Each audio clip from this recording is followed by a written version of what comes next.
open.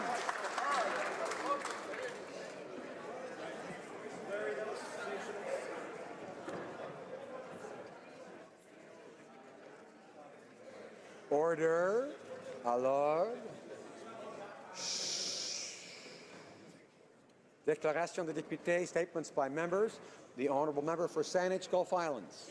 Thank you, Mr. Speaker. You know, I often think of this place as being a family, regardless of political party. We're all here together and supported by amazing people. We had a death in the family on January 14th. We lost one of those who truly does stand on guard for us. Constable Pierre Lozier, a member of our protective services, died tragically and far too young. He was only 50. Pete, and he went by Pete, had served this place and protected parliamentarians for over 30 years.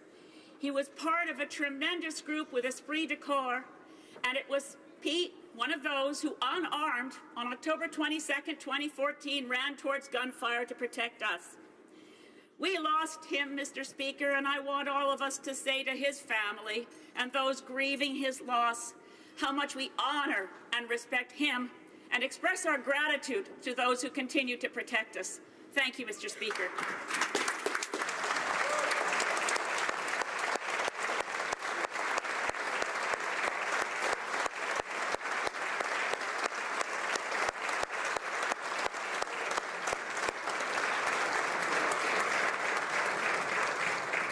The Honourable Member for Charleswood, St. James, Assiniboia, Headingley. Thank you, Mr. Speaker.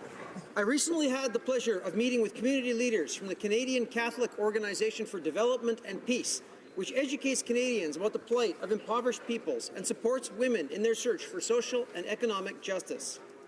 While we have made great strides and this government is committed to making the involvement of women the priority in all of Canada's activities in fragile states to enable women and men around the world to have an equal voice and equal rights, and to live equally in safety and security, more needs to be done. Women play a key role in conflict prevention and resolution, as well as in building and sustaining an inclusive, lasting, and fair peace. When women are better represented in parliaments, those nations are significantly less likely to resort to violence in response to crisis. This proves that a woman's place is in the House, the Senate, and the Executive. So, Mr. Speaker, let's continue to commit to stand alongside women and organizations that strive to build a more just and peaceful world. Thank you. The Honourable Member for Montmagny, Lille, Kamouraska, Rivière-du-Loup. Thank you, Mr. Speaker.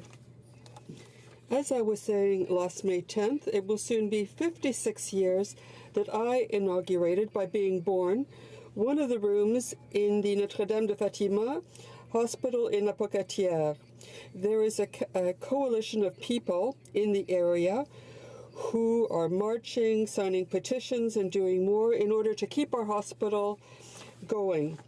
We want to keep its health care alive and well in our area. Mr. Speaker, it's important to celebrate this civic moment.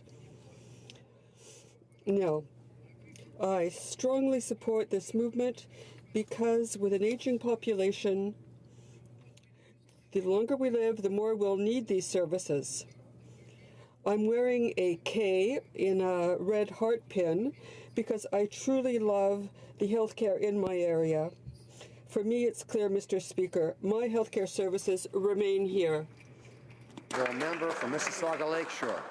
Mr. Speaker, with a heavy heart, I pay tribute to my friend Jim Tovey, who served as councillor for Mississauga's Ward 1, or Ward Wonderful, as he loved to call it. We lost Jim suddenly on January 15th. Jim Tovey was pure life force.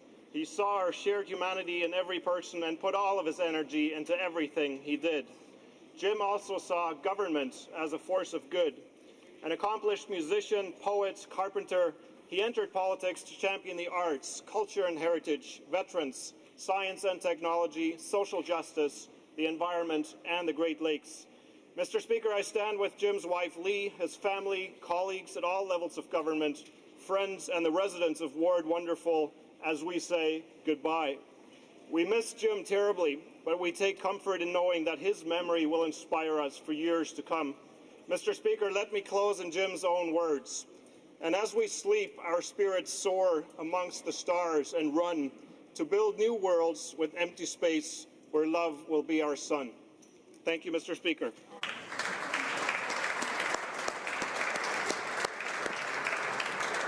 The honourable member for Timmins, James Bay. London Fanshawe. The honourable member for London Fanshawe. Thank you, Mr. Speaker. I would like today to pay tribute to our sister, Pat Shafirka, a proud New Democrat, a trailblazing feminist, and a relentless advocate for social justice. Pat died January 21st. Born in Manitoba in 1924, Pat received a Bachelor of Science degree from Brandon College and became the first woman to receive a master's degree in physics from Montana State College. She accepted a position teaching physics in the department at University of Western Ontario in 1963 and resigned in 1974 due to pay inequity, a problem then as now. Pat became actively involved with the CCF in the 1940s and was a good friend of Tommy Douglas. Among her many accomplishments, she was the first woman president of the Ontario NDP and a recipient of the Agnes MacPhail Award. In addition to her many worthy pursuits, Pat managed to be a mentor to countless women over the course of her life. I will miss her steely determination, her unflagging optimism, and her dedication to fighting the good fight. Rest in power, Pat. We'll take it from here.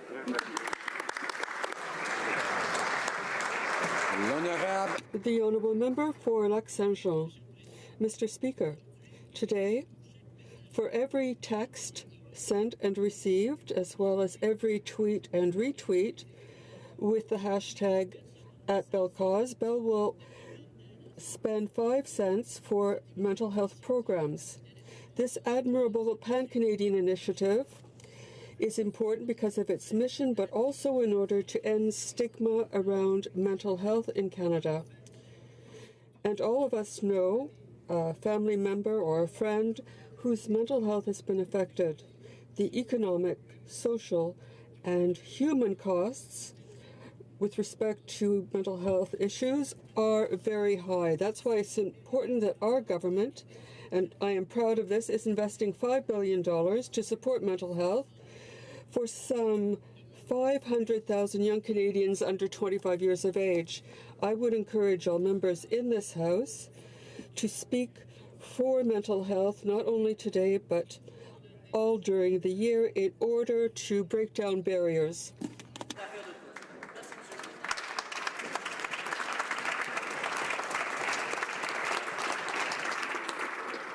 Thank you, Mr. Speaker. I too rise to honour Pierre Lausier, one of our parliamentary family.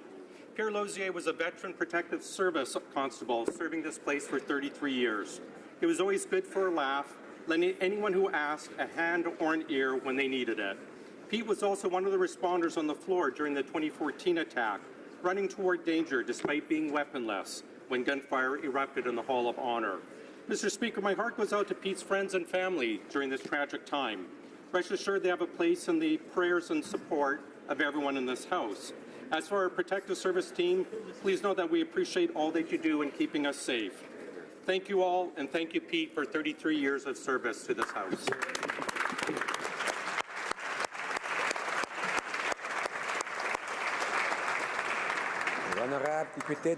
The honourable member for Laval-les-Îles. Mr. Speaker, the Meals on Wheels Association of Laval has 8 independent groups who prepare and deliver more than 150,000 modestly priced meals to vulnerable and elderly people in Laval. Of health professionals and nutritionists. Meals on Wheels employ about 50 people, but what is truly exceptional is the work of the more than 400 volunteers whose average age is 70.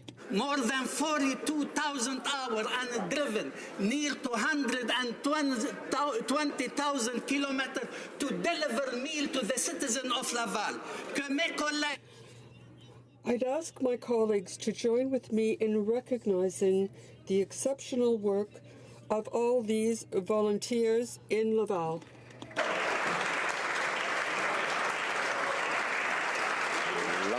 Député de Brassard. The Honourable Member for Brassard-Saint-Lambert. Mr. Speaker, it is with great sadness that I rise in the House today. A great woman left us on January 22nd, Georgette Lepage. She was the first woman mayor of Brassard from 1983 to 1990 and was devoted to her community. It was really the first truly multicultural city in Quebec and was named so. People will remember her as a woman who worked for others, for the well-being of others. She was awarded the Order of Merit of Brassard, the Municipal Merit Award of Quebec, and the National Assembly Award. Further, the Municipal Library bears her name in order to honor her for her work as a volunteer in Brassard's cultural development. We will always remember Madame Lepage as a woman who brought others together and was a true inspiration. On behalf of the people of Brassard, I offer my personal, sincere condolences to the family as well as those on behalf of all citizens. The Honourable Member for Bruce Grey, Owen Sound. Once again on Friday, February 2nd, Wee Martin Willie will be beckoned. It will be his very first prediction, done with fervor and conviction. While he's a rookie in groundhog circles, he'll be far more famous than Steve Urkel. He'll talk to Mayor Janice in groundhogese and do it all with a glamorous ease. Take Alberta's brown-coated Balzan Billy. His prediction skills make him look silly. Or Nova Scotia's Shubenacadie Sam, whose prediction record is simply a sham. And Pennsylvania's Puxatawney Phil, he can't hold a carrot to our wee Will. I will be there when he comes out of his cage. I'm convinced Wee Martin Willie will be the new rage. With his glistening white fur coat, he will instill in Wyertonians eternal hope. When he declares that beautiful thing, there's only 6 more weeks until spring.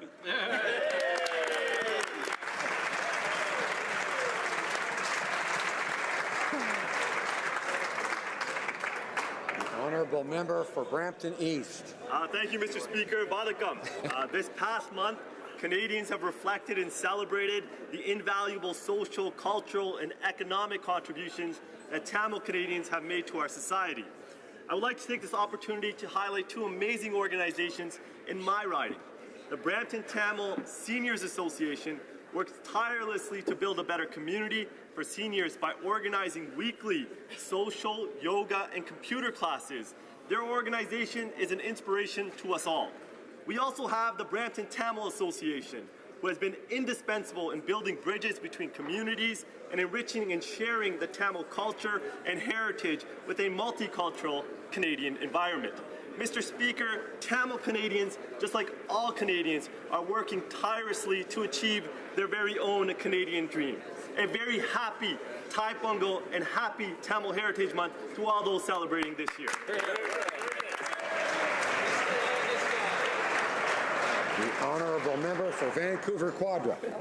Mr. Speaker, the future economy will be a green economy, and Canadian businesses are leading the way. Last week, 13 Canadian companies, 7 of which are from British Columbia, were on the prestigious 2018 Global Clean Tech Top 100 list.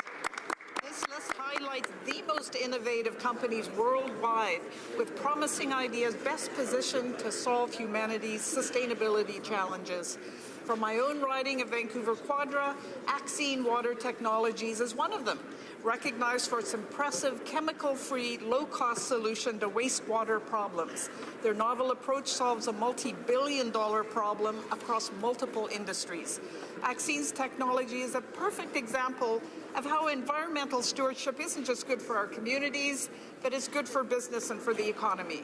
Today, Canada's innovators are proving that going green is the right thing to do and the smart thing to do. And I am proud to recognize their vision, hard work, and entrepreneurial spirit in this House. Thank you.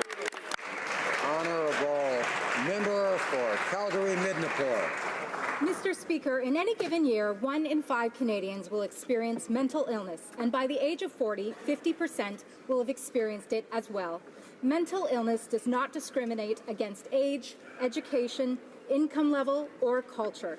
Although mental disorders are all around us, in our family members, friends, colleagues, or even ourselves, the stigma still remains. Just because we cannot see it doesn't mean that it is not there. Today is Bell's Let's Talk Day, where they support mental health organizations across the country to raise awareness. They carry out conversations of mental illness with our communities to help bring an end to the stigma. As parliamentarians, we have a duty to keep this conversation going long past today so that people know it's okay to talk about mental health. And as Deputy Health Shadow Minister for the official opposition, I am proud to join the conversation. Thank you.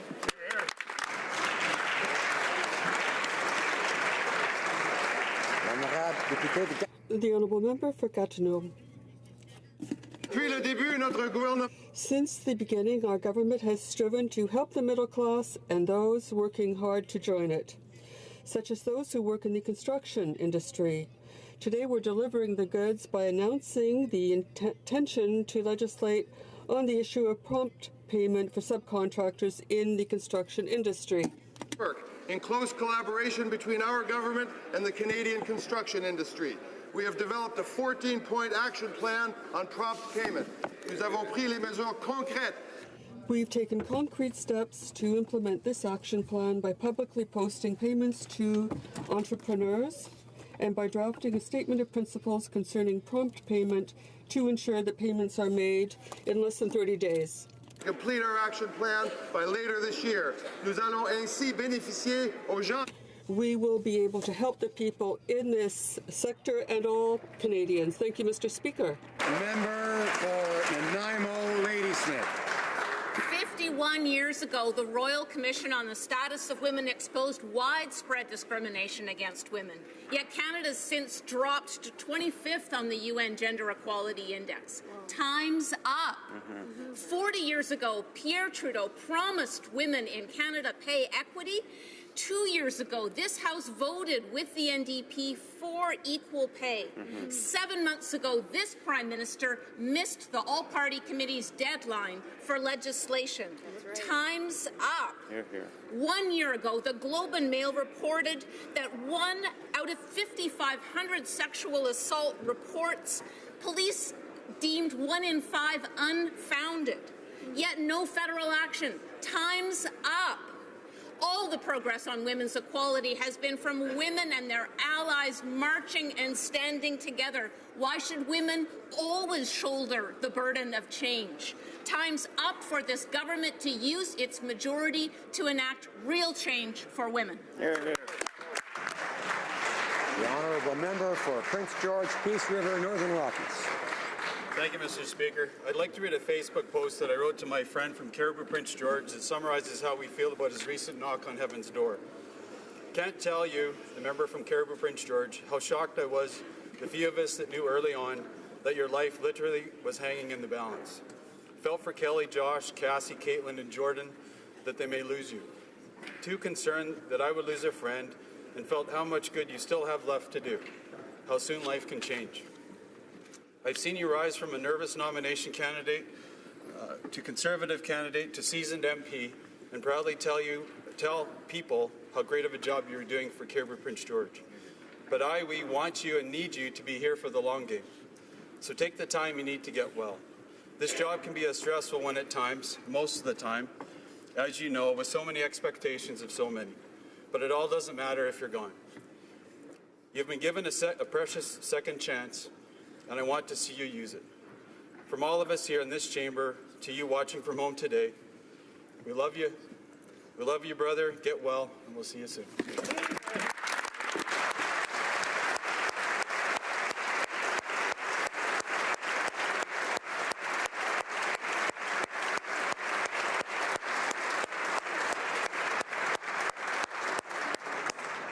I'm assuming that was unanimously felt sentiment. The honourable member for Dartmouth Cole Harbour. Mr. Speaker, I rise today to remind everyone in this House and across Canada that today is Bell Let's Talk Day. This is a great time to let folks know that we're listening and that we support them. We know that in any given year, 1 in 5 people in this country will personally experience a mental health problem or illness. It's one of the many reasons our government announced $5 billion through Budget 2017 for stronger mental health support across Canada. For every tweet today, including the hashtag BellLet'sTalk, and for every share of their Bell Let's Talk Facebook post, Bell will donate 5 cents to support Canadian mental health programs. So whether you want to share your story, support others, or just tell people what you're having for dinner, include the Bell Let's Talk hashtag and you'll help raise money for mental health programs in Canada. Mr. Speaker, let's all join the conversation and end the stigma surrounding mental health. Here.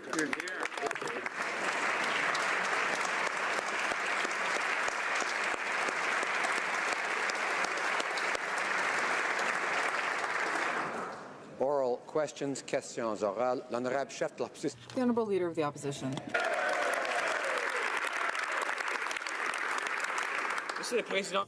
Mr. Speaker, the Prime Minister forced a minister to pay back over $3,000 for inappropriate spending. He forced his cabinet leader to pay back over $6,400 for moving expenses that were inappropriate.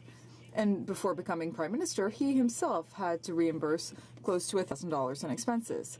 When will the Prime Minister respect his own rules and pay back the $200,000 that he made Canadians pay for his illegal trip? The Honourable Government House Leader. Following the Ethics Commissioner's report, the Prime Minister took responsibility. He accepted the conclusions of the report and committed to submit his personal and family vacation plans to the Ethics Commissioner in advance in the future. The party waited months for the report to be tabled, and now that it's been tabled, the opposition is refusing to accept the results and conclusions. On our side, we thank the Commissioner. We accept her conclusions, and we respect all of her recommendations. Thank you. The opposition. The issue is, Mr. Speaker, is that nobody's buying the Prime Minister's phony remorse about being caught breaking the law.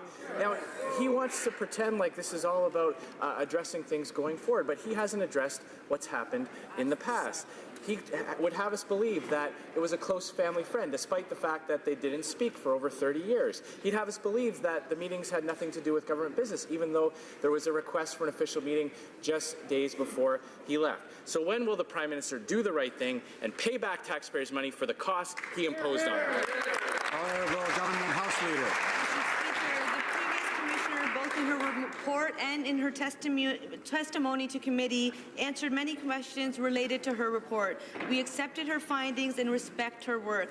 On this side, we respect the work of all officers of Parliament. Unlike the opposition, when officers of Parliament make recommendations, we take them seriously and we work with them to ensure we follow them. On top of this, the Prime Minister has committed to working with the Office of the Commissioner to clear all future personal and family vacations. Thank you, Mr. Speaker. Honourable Leader of the Opposition. An apology is meaningless if it doesn't come with a sincere attempt to make amends. Exactly. Now, by the Prime Minister's logic, it's okay to bill taxpayers for expenses, even when the purpose of those expenses is used to break the law. I believe Canadians reject that premise, Mr. Speaker. Canadians do not want to see any more of his fake apologies. They want real action. If he truly wants to fix this issue and re-earn the trust of Canadians, he can pay them back for the money he cost them. Honourable Government House Leader.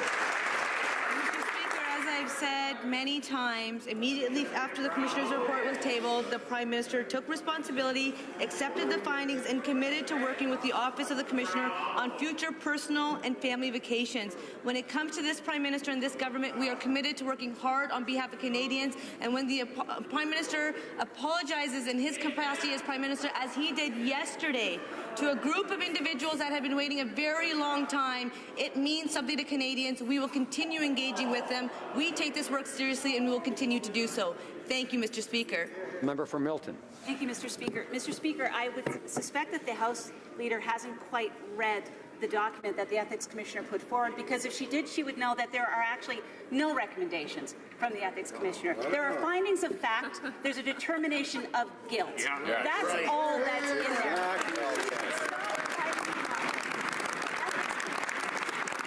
So, to that point, Mr. Speaker, Speaker, what I'd like to know is this. Will the Prime Minister do the right thing, accept responsibility, and pay back that illegal gift? Honourable Government House Leader. Speaker, as I have said, immediately following the tabling of the report, the Prime Minister accepted responsibility and he accepted her recommendations. The Commissioner has made recommendations on how to best manage the Prime Minister's family friendship moving forward, and he will follow the Commissioner's advice. We will continue to work with the Commissioner, and as it pertains to the Prime Minister's family and personal vacations, he will ensure that they are all cleared with the Office of the Commissioner. Thank you, Mr. Speaker. I appreciate the efforts of the honourable member from Milford to encourage colleagues to listen to the answers and make sure she can hear, and the rest of us can hear. The honourable member from Milton. Thank you, Mr. Speaker. Mr. Speaker, the only advice that the Ethics Commissioner gave was to stop breaking the law. Mr. Speaker, that report was delivered to two people, the Prime Minister in his capacity as the Prime Minister, and the person who had the allegations against him, again, the Prime Minister. Yeah. Why does it go to the Prime Minister? Because that person decides the appropriate punishment for the public office holder. What did he do in this case? He forgave himself. Well, Mr. Speaker, on this side, we do not forgive him for this, and we want him to pay back the taxpayers. When will he do it? The Honourable Government House Leader. We appreciate the work of officers in Parliament. The previous Commissioner, both in her report and in her testimony in committee, answered many questions related to her report. We accepted her findings and we respect her work. At committee, she also suggested and made recommendations, and that's why the Prime Minister has put a screen in place. On this side, we respect the work of all officers of Parliament. Unlike the opposition, for us, when officers of Parliament make recommendations, we take them seriously and we work with them to ensure that we follow them. Thank you, Mr. Speaker. The Honourable Member for Berthier-Masquinongé. Crystal clear that we are at a turning point in the fight for women's equality. We will not let these moments pass us by, Mr. Speaker. We simply cannot. We owe it not only to the generations of amazing women who have fought hard to get us here where we are today, but more importantly, to the young women and girls who will step up and finish the job, the fight for women's equality. Time's up for words and platitudes. Time for action now. Mr. Speaker, what is the concrete plan of the Liberals to make sure that we elect more women in the House in 2019? Minister of Democratic Institutions. Thank you, Mr. Speaker, and I applaud my colleagues' efforts to make this place better and safer for more women. Just like her, and I'm sure so many in this House, I want to see more women running for office, getting elected, and being successful when they're here. And so it is incumbent upon all of us to do what we can to make this somewhere where women can be successful, where they can thrive, and where they can feel safe. Thank you, Mr. Speaker. The Honourable Member for Berthier-Masquinongé. Mr. Speaker, this is a moment that we need bold actions, not just platitudes. Et comme le Premier ministre. And since the Prime Minister has said that he will guarantee incumbents and allow them to keep all of their seats, a quick calculation makes it clear that if you actually want parity, he'll have to get 116 women to run in the 155 remaining ridings. Well, I'd like to see that, Mr. Speaker. Parties have been working on this for 151 years. Today, we need concrete action. So, Mr. Speaker, can the government say what they intend to do to ensure that we can elect more women in 2019? The Honourable Minister of Democratic Institutions. Thank you, Mr. Speaker, and thank you once again to my colleague. I'm very pleased to show that there are a lot of strong women here working hard for Canadians in this place. And I think that everyone in this place should encourage more women to come forward and to ensure that when they are here in this House, when they are elected, and that they're able to thrive and to do well here. And so, Mr. Speaker, all of us in this House can do more to reach out to women, to encourage them to run, and to make sure that they're successful and elected here in the future. Thank you. The Honourable Member for Jonquière. Mr. Speaker, for 31 days now, it's been illegal to pay men more than women in Iceland. This is the first country to impose pay equity. In Canada, we have a Prime Minister who calls himself a feminist. That's great. But if we want real change, we need more than election slogans. We need to make this a reality. Real change needs to be reflected in women's paychecks, so women don't see their male colleagues who do the same jobs earning more than them. When will the government make pay equity a reality?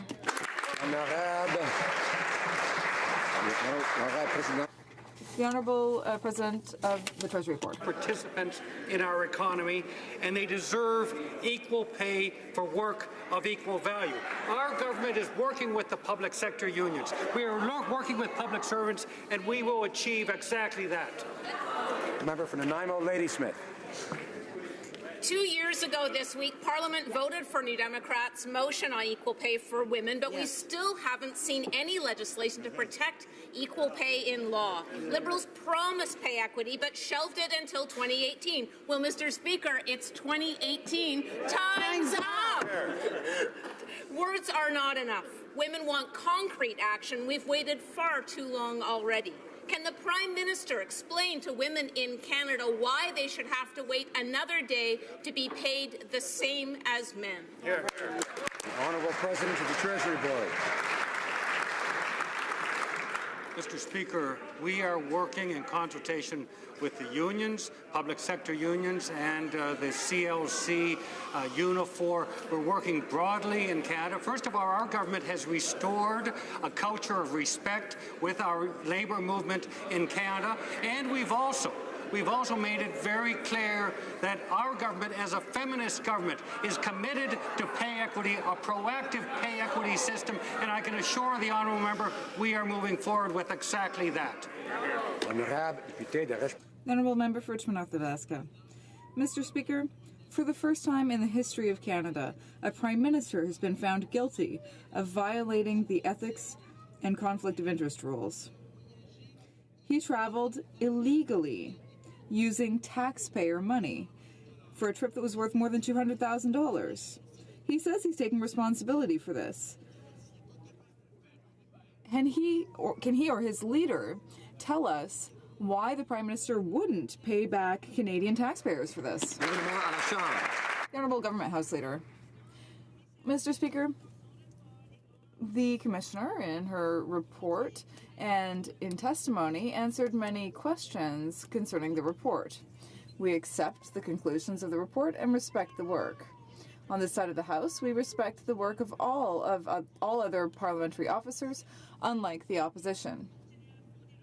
When senior officials make recommendations, we take them seriously, and we work with them to ensure that we follow their recommendations.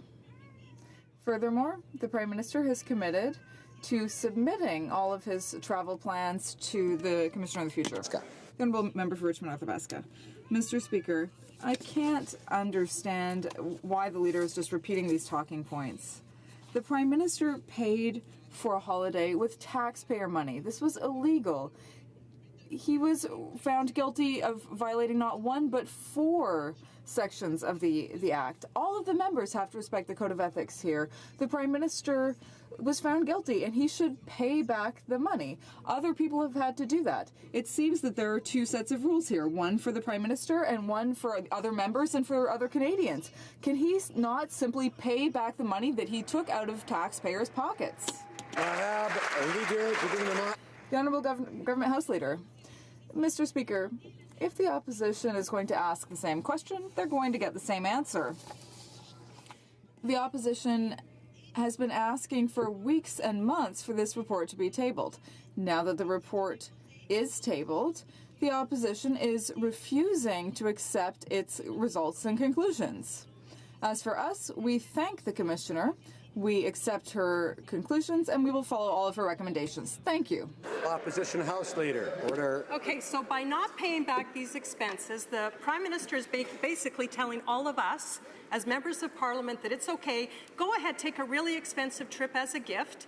Don't report it to the Ethics Commissioner. Mislead everyone about the details for years. Deny for a year. And then when you get caught, just say, oh, I'm sorry. Wow, what a sweet deal, Mr. Speaker. When will the Prime Minister see how arrogant and entitled he is by not paying back these illegal expenses? Honourable Government House Leader. Mr. Speaker, as I have said time and time again, we on this side of the chamber, we respect the work of officers of Parliament. Immediately after the Commissioner's report was tabled, the Prime Minister took responsibility and accepted her recommendations.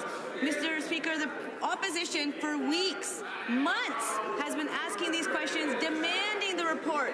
And now that the report has been tabled, they refuse to accept the conclusions. Mr. Speaker, on our side, we thank the Commissioner, we accept the findings, and we will follow every recommendation. Thank you, Mr. Speaker. The Honourable Opposition House Leader. Order. The conclusion is that he's guilty, which is what we have been asking about for the last year, and he has been denying.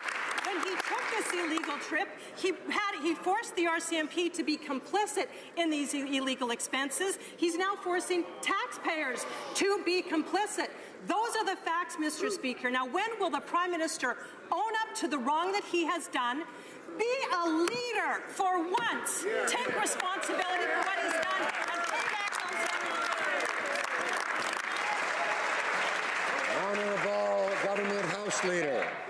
Order. Mr. Speaker, the previous Commissioner, both in her report and in her testimony in committee, answered many questions related to her report.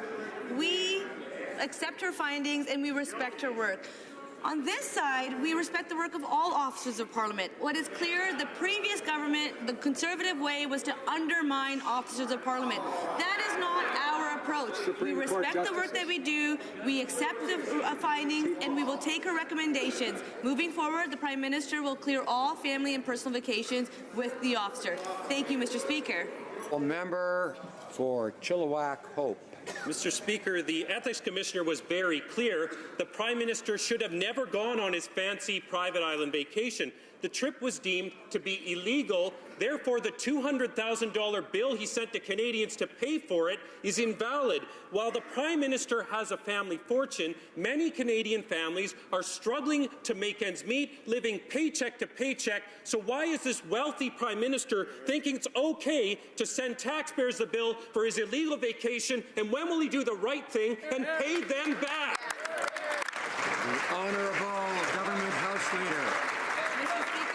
The case for past Prime Ministers, and as is the case for this Prime Minister, whenever and wherever the Prime Minister travels, there are costs related to security.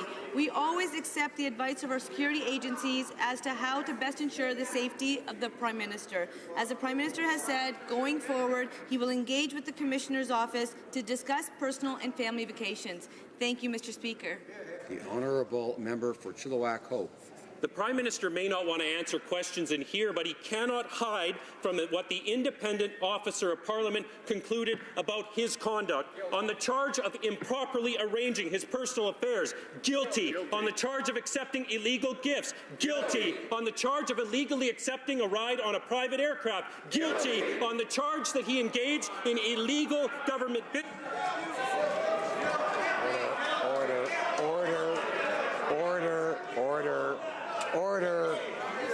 Order. As I have heard speakers, presiding officers say before in this place, we don't have chanting. We have one person asking a question, one person answering, and let's have the rest of the question.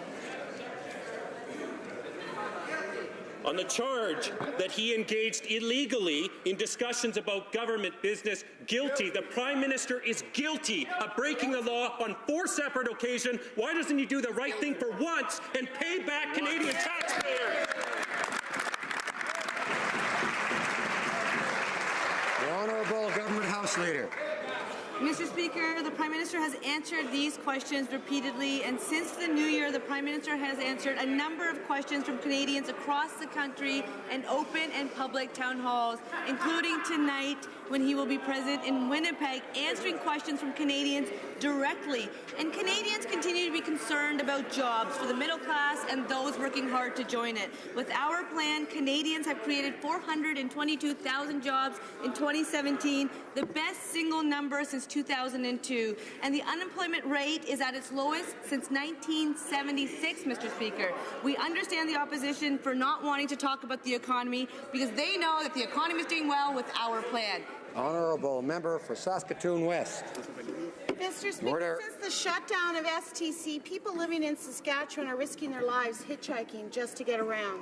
In November, mental health counsellors went public with fears for northern Saskatchewan residents that the situation would lead to a new highway of tears.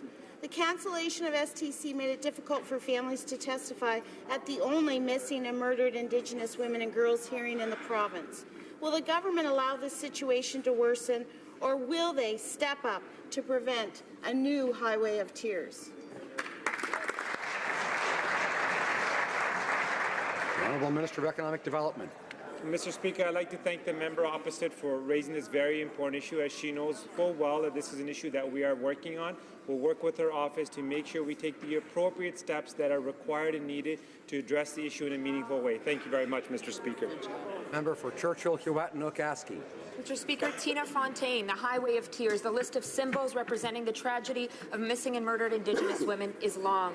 There is not one Indigenous community in this country that has not been touched by this epidemic.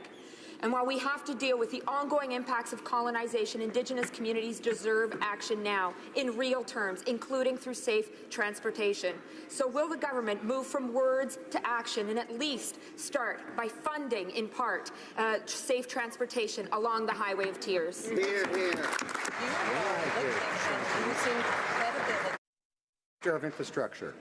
I've been working with the province of Saskatchewan on a number of projects, including improving public transit system, many of their communities through our investments that we have made into Budget 2016, and we will continue to work with the province to make sure that every person that needs public transportation have access to public transportation. The decision made by the provincial government to cancel that regional transportation system is their decision and is their responsibility. Thank you, Mr. Speaker. The Honourable Member for Louis Saint-Laurent. Thank you, Mr. Speaker.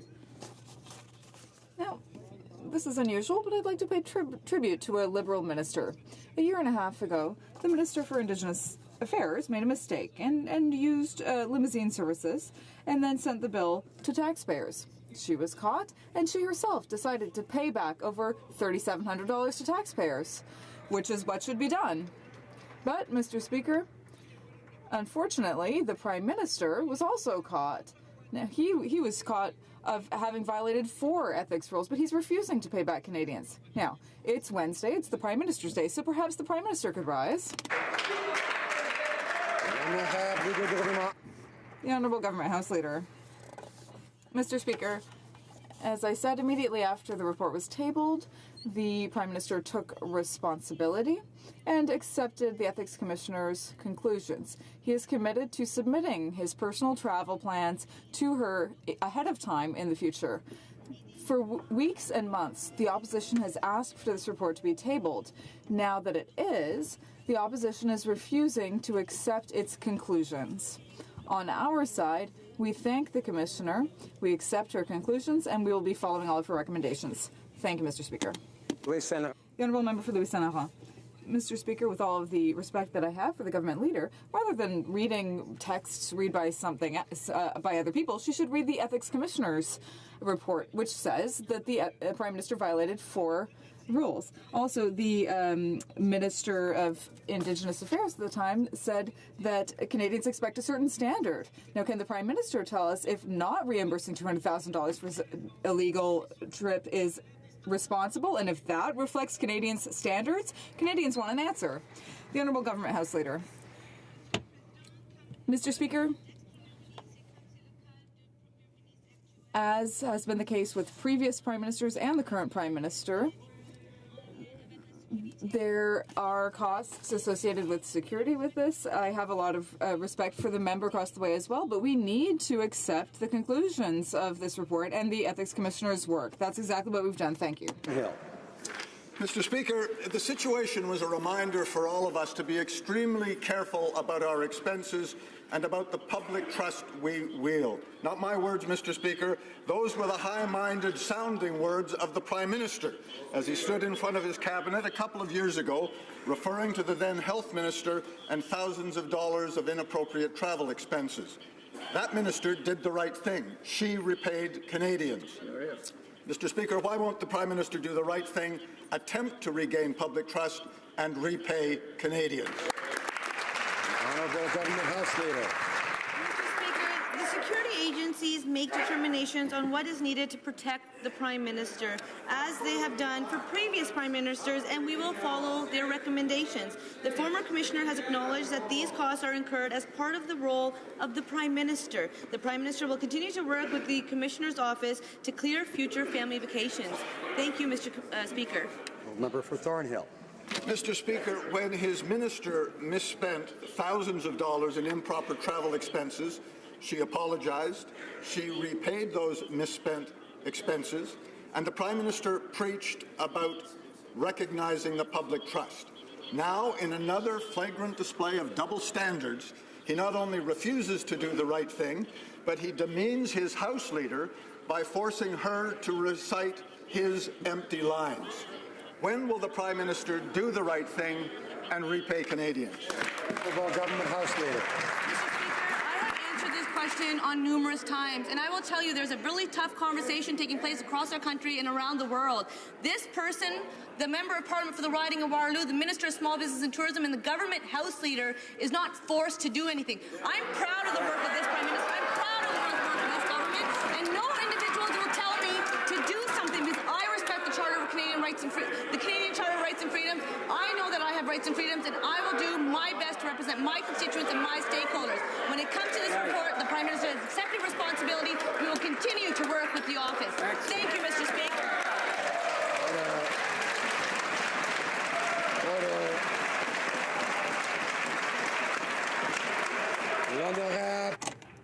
The Honourable Member for Saint-Hyacinthe-Bagot. Order, please. Mr. Speaker, the Liberals broke their promise to make the Guaranteed Income Supplement available to all seniors. According to the Quebec Federation of Seniors, approximately 450,000 low-income seniors are currently ineligible for the GIS because they're not registered. That's unacceptable. Furthermore, the majority of seniors living in difficult circumstances are single women. When will the Liberals, who call themselves feminists, keep their promise to automatically register all seniors for the Guaranteed Income Supplement? The Honourable Minister of Social Development. Thank you, Mr. Speaker. All members of this House know how important it is that Canadians, and especially the most vulnerable Canadians, receive the benefits they have a right to. We have implemented over the past few years not only changes and improvements to the GIS, but we also, over the past few weeks, have implemented measures that will allow those most vulnerable seniors, including women, be able to quickly access benefits they are entitled to. And we will continue to work very hard to ensure that this process continues. Thank you. Powell River. Mr. Speaker, across Canada, too many seniors are being left behind, and single women are particularly vulnerable. For women over the age of 75, poverty is almost double what it is for men. Mr. Speaker, Canadian seniors should not have to struggle to make the most basic of ends meet. When will this government commit to a national senior strategy that actually benefits the many senior women living in poverty today? The Minister of Social Development. Thank you, Mr. Speaker. I'm delighted and very grateful for this occasion to signal two things. First, how much we've worked for seniors over the last 2 years, an increase in the Guaranteed Income Supplement of up to only almost $1,000 for 900,000 vulnerable seniors across Canada, taking 13,000 of them out of poverty. 90% of them are single women, single female seniors, very vulnerable ones. And the second thing we've done in the last few weeks is to make sure that we have the mechanisms in place to ensure that all seniors and all Canadians have access to the benefits of which they depend and which they deserve. The Honourable Member for Kingston and the Islands. Mr. Speaker, last year I had the privilege to travel with the Standing Committee on National Defence to Latvia to witness the important work our women and men in uniform accomplish overseas as part of Operation Reassurance. I understand that new Canadian personnel have recently left for Latvia. Also, HMCS St. John's just dispatched to the Baltic Sea for a 6-month deployment. Can the Minister of National Defence update this House on our contribution to the security in Europe? The Honourable Minister. Mr. Speaker, I would like to thank the member from the Kingston and the Islands for his question and his hard work. Canada is actively contributing to NATO's efforts to support global stability and deter Russian aggression. In July 2016, the Prime Minister announced Canada would lead a robust multinational NATO battle group in Latvia. In addition, Mr. Speaker, through Operation Unifier, we are also assisting Ukrainian armed forces with military training.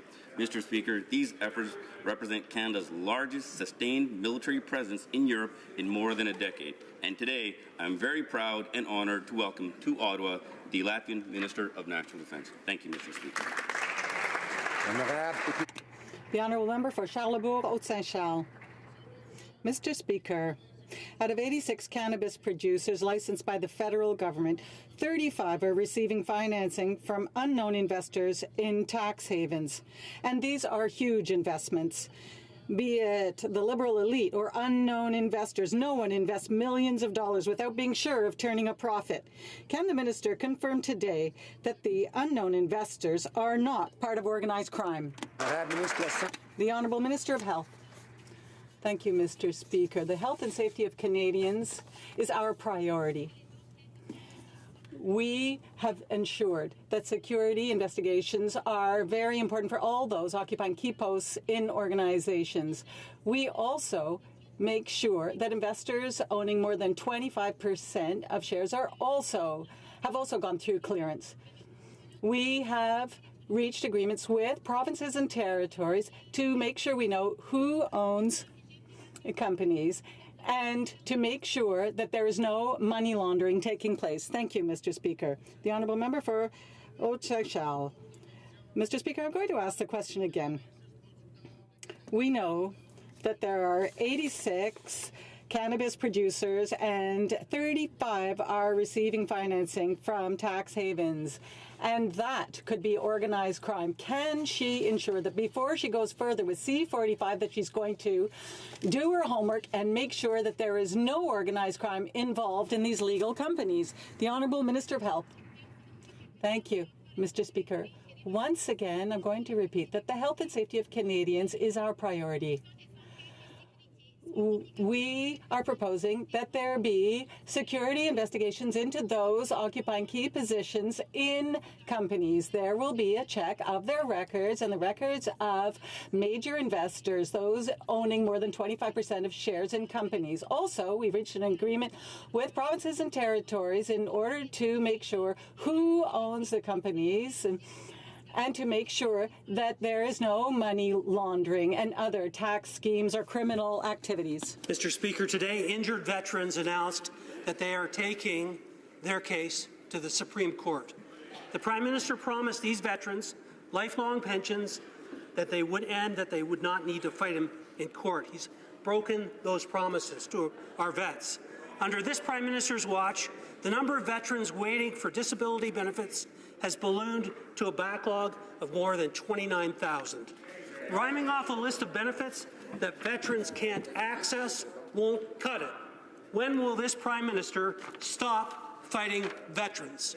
The Minister of Veterans Affairs.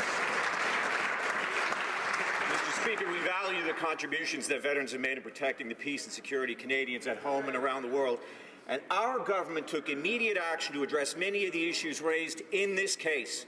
We increased pain and suffering compensation for all injured veterans. We created an additional pain and suffering compensation award. We increased income replacement. We invested in education and career transition services for veterans and their families and enhanced mental health benefits. Veterans asked for a pension for life option. We delivered. Our newly announced plan is monthly and tax-free, and we will continue to do everything we can. The Honourable Member for Beauport-Limoilou.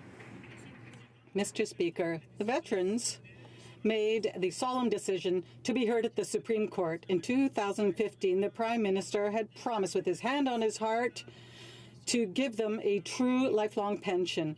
The Prime Minister had also promised that never, ever would veterans have to go to court to get what they were entitled to. This is another broken promise, Mr. Speaker. Will the Prime Minister honor his solemn commitment in 2015 to veterans, or will he turn his back on them? The Honourable Minister of Veterans Affairs. Canada's veterans bravely defend the peace and security that we enjoy. It is our duty that when they come home broken, that we see them mend. But under the previous government, veterans came home to cut services, to closed offices, and to their voices ignored. With our recent announcement for Pension for Life, this government's total investment in veterans in 2.5 years is $10 billion. Veterans asked for a monthly pension for life, for enhanced supports, for a simpler system, and Mr. Speaker, we delivered and we will continue to deliver. The honourable member. The honourable member for Laurier-Sainte-Marie. Mr. Speaker, the Prime Minister likes to talk about feminist foreign policy. However, they continue to sell weapons to Saudi Arabia, a country that has a dismal human rights record, especially when it comes to women's rights. So my question is this. Prime Minister feel about making Canada a nation of feminist arms dealers? Honourable Parliamentary Secretary to the Minister of Foreign Affairs. Mr. Speaker, we condemn all violations of human rights and call for their protection both at home and abroad. Canada expects the end user of all exports to abide by the end-use terms of the export permits. Canada has directly engaged Saudi Arabia to underline the importance of ensuring its security operations respect international human rights law. We've engaged repeatedly with Saudi leaders and authorities on the protection of human rights, and we will continue to do so. Member for London Fanshawe. Mr. Speaker, it isn't just the RCMP that is failing to address complaints about sexual assault in its ranks. It's been 10 long months since the Canadian Armed Forces promised to review a large number of sexual assault complaints they had previously dismissed as unfounded. These women were brave enough to come forward, and the Liberals are using protecting their privacy as an excuse to do nothing. Will this government commit today to stop stalling, show women the respect they deserve, and immediately take action? Hear, hear. Well, Minister of Defence. Mr. Speaker, we remain fully committed to ensuring that the military's culture reflects respect and dignity for all. The Sexual Assault Review Program is being created to implement an open and transparent review mechanism of all sexual assault cases labeled as unfounded. The program intends to include participation of external stakeholders to ensure that the review process of unfounded cases is more effective. In order to protect the privacy of individuals, the military police is working with the Office of the Privacy Commissioner to ensure that the review process is made in accordance with the laws and regulations. Thank you, Mr. Speaker. Honourable Member for Halliburton, Kawartha Lakes Brock. Mr. Speaker, we all know pipelines are the safest and most environmentally friendly way to transport energy. While this Prime Minister waffles, the British Columbia government adds another roadblock on the Trans Mountain Pipeline, putting the project on life support. Canadian jobs, Speaker, are at risk. To make matters worse, a growing number of Canadian drilling companies are moving south of the border for brighter prospects. Many admit they may never come back. When will the Prime Minister step up and protect Canadian energy jobs? Honourable Parliamentary Secretary to the Minister of Natural Resources. Thank you, Mr. Speaker. And I thank my honourable member for his question. We stand by our decision to approve the Trans Mountain expansion, just as we stand by our commitment to all Canadians to implement world-leading measures to protect the environment and our coasts. The decision we took on Trans Mountain expansion remains in the national interest, and that has not changed. The project is subject to 157 legally binding conditions to protect the environment and ensure it moves forward in the safest, most environmentally sound manner. Our historic investment in the $1.5 billion in the Ocean Protections Plan builds on that. Thank you, Mr. Speaker. Honourable Member for Calgary Signal Hill. Mr. Speaker, today the price of Western Canadian oil is some $20 less than the market price, and shamefully our colleagues in the NDP applaud that, Mr. Speaker. Put another way, Mr. Speaker, this financial loss is the equivalent to one hospital being built in the United States every week instead of here in Canada. One school every day being built in the United States and not here in Canada. So when is the Prime Minister going to stand up to this BC government and stand up on behalf of Canadians and Western Canadians and have hospitals and schools being built in Canada and not in the United States? Honourable Parliamentary Secretary. Mr. Speaker, we have done more to support our country's energy sector and get our resources to market in 2 years than the Harper Conservatives did in 10. We've approved infrastructure projects that will create tens of thousands of good-paying jobs across the country.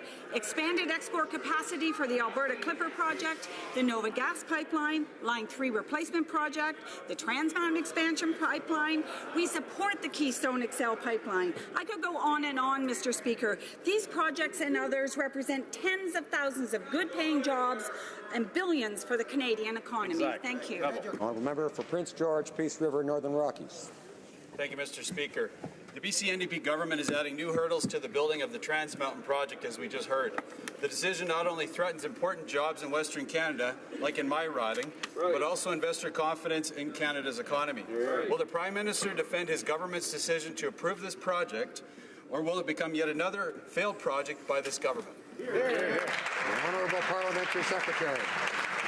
Thank you, Mr. Speaker. As I said a moment ago, we stand behind our decision to approve the Trans Mountain expansion, just as we stand by our commitment to Canadians to implement world-leading measures to protect the environment and our coasts. Through multiple consultations, discussions with Canadians, the decision we took on Trans Mountain expansion remains in the national interest, and this has not changed. As I mentioned before, the project is subject to 157 legally binding conditions, and our investment of $1.5 billion in the Ocean Protections Plan is another example of our leadership to safeguard our coasts. The honourable member for Calgary Signal Hill has a fine voice, but we should only hear it when he has the floor. I know that he knows that. The honourable member for Willowdale. Mr. Speaker, genomics and precision research have the potential to create new breakthroughs and that will reshape medical care and lead to improvements in the lives of Canadians. Last week, the Minister of Science announced new funding for genomics and precision medicine research projects at institutions across the country. Could the Minister provide an update to this House on our government's support for this significant initiative? Minister of Science. Mr. Speaker, I was very proud to announce that along with our partners, we're investing $255 million in genomics and precision medicine research through Genome Canada and the Canadian Institutes for Health Research. The member for Willowdale is a strong advocate for improving care for Canadians, and he is right. Genomics and precision medicine have the potential to greatly improve the lives of Canadians. The research projects receiving funding will help children who are living with asthma, brain cancer, cystic fibrosis, and other rare genetic disorders. The honourable member for Mégantic-L'Érable. Mr. Speaker, the Minister of Agriculture is being pushed aside in all international negotiations. What's the result? No one standing up for producers working hard to feed the world. Twice this week, he was asked what his plan was to compensate producers, dairy, egg, poultry producers, and twice he didn't answer. He even asked the Foreign Affairs Minister to do his own job to explain the TPP to producers. We proposed $4 billion. What's his plan? Honourable Minister of Agriculture. Merci, Monsieur le Président. Thank you, Mr. Speaker. Colleague's question. And the fact of the matter is, I think he's fully aware that when the Senate was signed, he saw exactly what would happen. He saw we stood behind the agricultural sector. He saw that we put $350 million in place in order to make sure that the dairy farmers were on the cutting edge, to make sure that the manufacturers are on the cutting edge. Mr. Speaker, my honourable colleague will find out that this government has and will continue to support the agricultural sector, including the supply management sector in this country. Thank you. The honourable member for Salaberry-sur-Roi. Mr. Speaker, in this Parliament, 1 person out of 4 is a woman. That's a ratio that hasn't changed much for 151 years. The government wants ideas? Well, we have some. Currently, Elections Canada reimburses parties for up to half of their election campaign expenditures. The member for Burnaby South suggested reducing that amount for parties who do not put forward enough women candidates. Unfortunately, the government turned that down.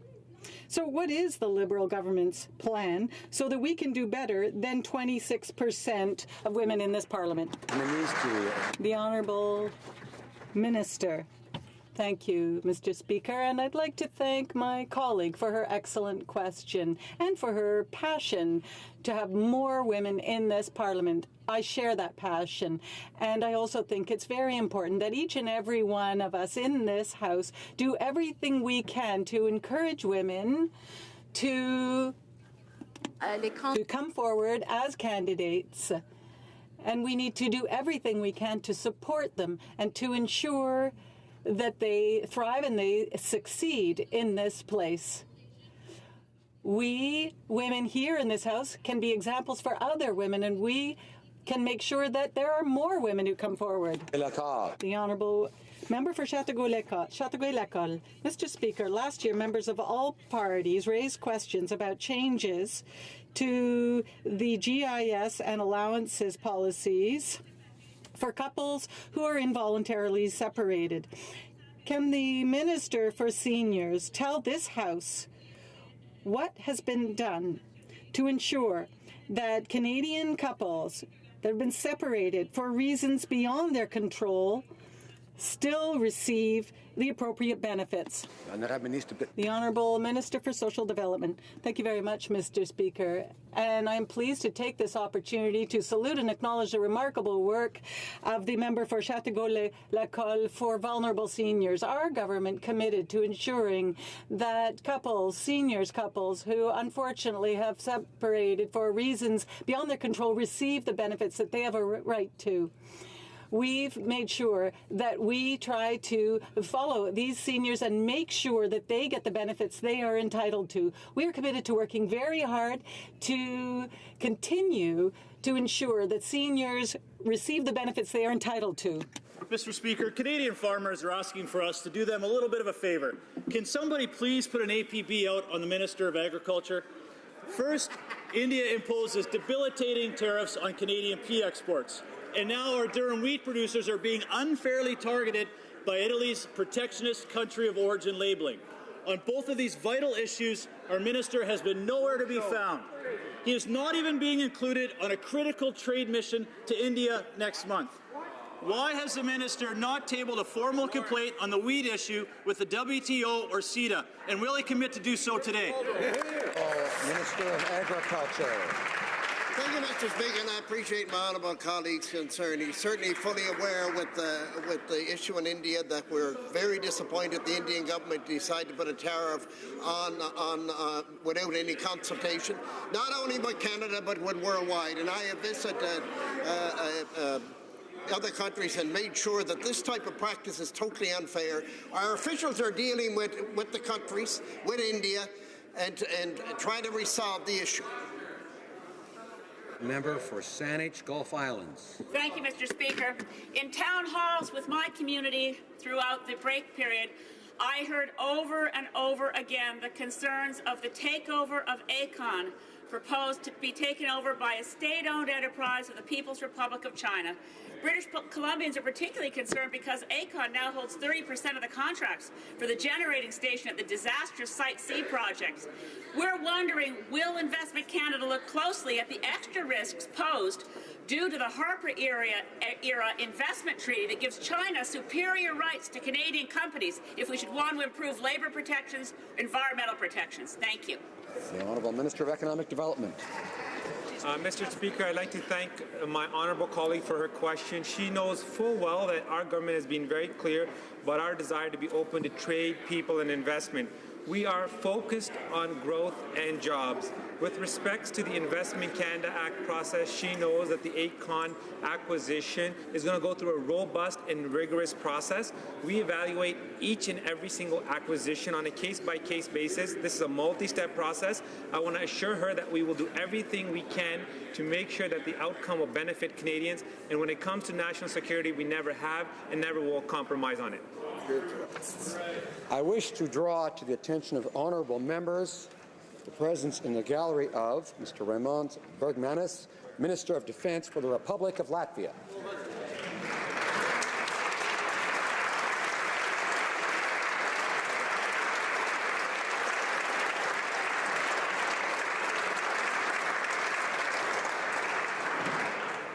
Tabling of documents.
Order. I would encourage members to take their conversations outside. I know this is an important time when members have a chance to talk about important matters. Sometimes it's a chance for a member of the opposition or a backbencher on the government side to pin down a minister for a moment and ask them about something, and I appreciate that.